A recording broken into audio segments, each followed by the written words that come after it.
Assalamualaikum warahmatullahi wabarakatuh. Sehat semua ya nak, dan tetap harus semangat mengikuti pembelajaran kali ini. Materi kita kali ini yaitu tentang memperkuat komitmen kebangsaan. Kompetensi dasar menginterpretasikan semangat dan komitmen kebangsaan kolektif untuk memperkuat Negara Kesatuan Republik Indonesia dalam konteks kehidupan siswa. Tujuan pembelajaran. Jadi setelah memahami materi ini, kalian ibu harap mampu menjelaskan dan mendeskripsikan semangat dan komitmen kebangsaan yang ditunjukkan pendiri bangsa. Bagian yang pertama, A. Semangat dan komitmen kebangsaan pendiri bangsa. Sebuah bangsa akan tumbuh menjadi bangsa yang besar dan terhormat apabila memiliki nilai-nilai, semangat, dan komitmen kebangsaan yang tinggi. Bangsa Indonesia adalah bangsa yang besar dan memiliki potensi serta kapasitas untuk menjadi bangsa yang bersatu dan maju. Kita semua sebagai bangsa Indonesia wajib mencintai bangsa ini. Kita juga sebagai bangsa memiliki harapan agar bangsa Indonesia ini menjadi bangsa yang modern, maju, mandiri, dan demokratis. Untuk mewujudkannya terdapat banyak tantangan. Namun kita tetap harus yakin dengan kesadaran dan semangat serta komitmen yang tinggi agar kita dapat mengatasi semua masalah atau tantangan yang ada di Indonesia demi kemajuan negara kita tercinta.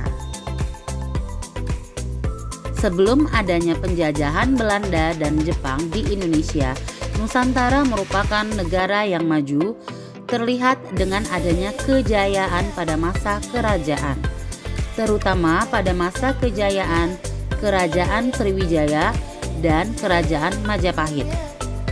Kerajaan Sriwijaya dan Majapahit merupakan sejarah awal pengenalan wilayah Kepulauan Nusantara yang merupakan tanah air bangsa Indonesia. Sebutan Nusantara diberikan oleh seorang pujangga pada masa Kerajaan Majapahit.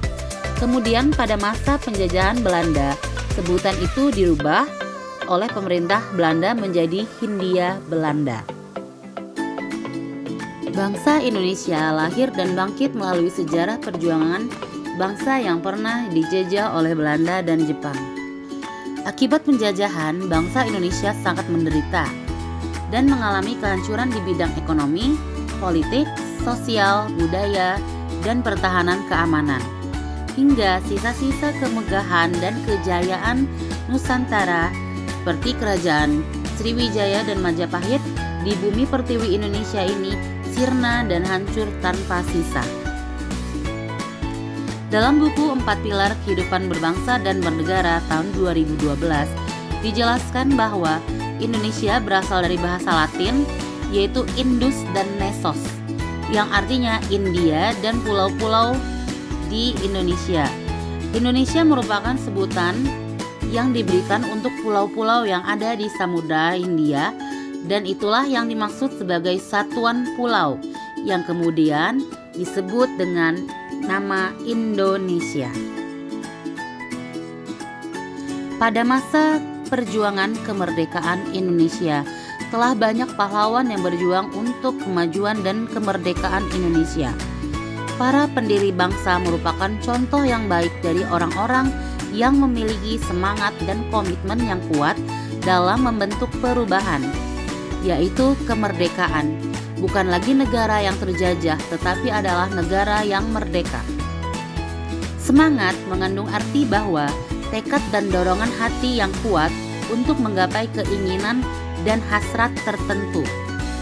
Sedangkan komitmen adalah sikap dan perilaku yang ditandai oleh rasa memiliki, memberikan perhatian, serta melakukan usaha untuk mewujudkan harapan dan cita-cita dengan sungguh-sungguh. Berikut ini adalah beberapa pendiri bangsa dalam mewujudkan kemerdekaan Indonesia. Yang pertama ada Insinyur Soekarno, yang merupakan presiden pertama di Indonesia, lahir di Blitar, Jawa Timur, tanggal 6 Juni 1901 dan meninggal di Jakarta tanggal 21 Juni 1971. Soekarno muda tinggal di Blitar, Jawa Timur, kemudian melanjutkan sekolah ke Surabaya. Setelah tamat dari Surabaya, Soekarno pun melanjutkan sekolah ke Bandung, tepatnya di ITB saat ini. Kemudian meraih gelar insinyur pada tanggal 25 Mei 1926. Perjuangan Insinyur Soekarno didasarkan semangat dan komitmen akan kemerdekaan Indonesia. Untuk meraih kemerdekaan, maka Soekarno bersama teman-temannya memperjuangkan secara terorganisasi. Dan Soekarno pun mulai mendirikan Partai Nasional Indonesia pada tahun 1927. Namun, Belanda menganggap bahwa Soekarno itu melakukan pemberontakan. Hingga pada tanggal 30 Desember 1929, Soekarno dijebloskan ke penjara Bancoy di Bandung selama 8 bulan atas tuduhan pemberontakan. Kemudian pada tahun 1930, Insinyur Soekarno dipindahkan ke penjara Sukamiskin di Bandung. Walaupun hidup dalam penderitaan tidak membuat semangat dan tekad Soekarno untuk kemerdekaan dan kejayaan bangsa Indonesia ini. Kemudian Insinyur Soekarno pun menyusun sebuah pledoi atau pembelaan yang berjudul Indonesia Menggugat. Kemudian dibacakan dalam persidangan di Gedung Pengadilan Kolonial Landrat di Bandung. Soekarno pun sempat diasingkan di Flores, kemudian dibuang ke Bengkulu dan dibebaskan tahun 1942 menjelang kemerdekaan penjajahan Jepang. Selanjutnya ada Muhammad Hatta, lahir di Bukit Tinggi tanggal 12 Agustus 1902 dan meninggal di Jakarta tanggal 14 Maret 1980. Kiprahnya di bidang politik dimulai saat ia terpilih menjadi Bendahara Jong Sumatera Nembon, wilayah Padang pada tahun 1916.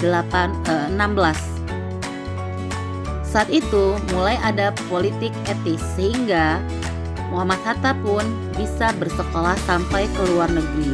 Sampai tahun 1921, Hatta menetap di Rotterdam, Belanda.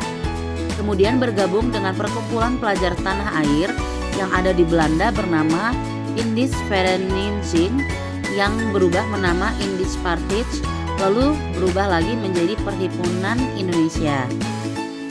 Bulan September 1932, Bung Hatta bertemu dengan Bung Karno untuk pertama kalinya. Sejak saat itu, keduanya seperti dipertautkan oleh alam, berjuang bersama membela tanah air. Saat Soekarno diasingkan ke Flores, Hatta pun memprotes keras dan mulai menulis mengenai pengasingan Soekarno pada berbagai media massa. Aksi protes tersebut akhirnya membuat Belanda marah dan mengasingkan Hatta ke Digul di Papua. Setelah 8 tahun pengasingan, Hatta kembali ke Jakarta pada tahun 1942. Selang 1 bulan setelah pemerintahan kolonial Belanda menyerah pada Jepang. Semangat dan komitmen kebangsaan bukan hanya ditunjukkan oleh Soekarno dan Muhammad Hatta saja. Banyak tokoh pendiri bangsa lainnya yang memiliki semangat dan komitmen kebangsaan yang kuat. Dengan satu tujuan, yaitu membawa perubahan terhadap Indonesia, yaitu kemerdekaan. Demikian materi bagian yang pertama. Sampai jumpa pertemuan berikutnya. Assalamualaikum warahmatullahi wabarakatuh.